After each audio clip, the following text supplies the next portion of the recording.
Rand here, and welcome to another episode of DisinfoBites. In today's episode, I'm going to be talking about a propaganda technique that I refer to as the need for love. Now, the need for love is based on a pretty basic and actually very strong human emotion or human need.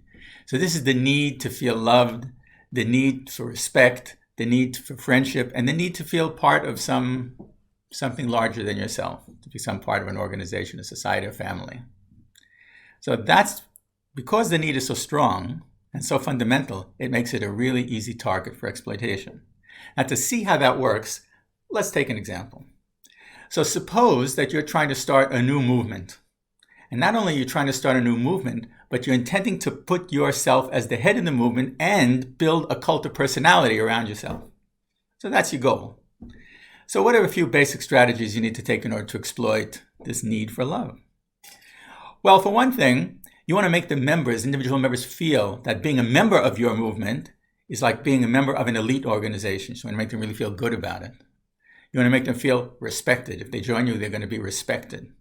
You want to make it so that if, whatever great glory there is to the organization definitely rubs off on the individual members. Now, when it comes to the cult of personality part, the trick is to make each member feel like you're talking to them whenever you're talking. So if you're talking to a big crowd of your followers, each person sitting in that audience should feel that you're looking them right in the eye and you're talking right to them personally. They need to feel that you care about them, that you love them, that they're important to you. That's really the secret. And that also kind of fosters a familial situation, right? So you put them in, they feel like they're part of a family, a loving member of a family. That makes them feel that they could trust you more. So that generates trust and everything, all the good things that come with it. So these are some of the sort of basic steps that you go through. Now, Joseph Stalin, to take an example, used this technique to great effect. He tried to put himself up. Now, this was on a large scale, of course, but he tried to put himself up as, sort of very paternalistic figure, the father of all workers and peasants and everybody else, right?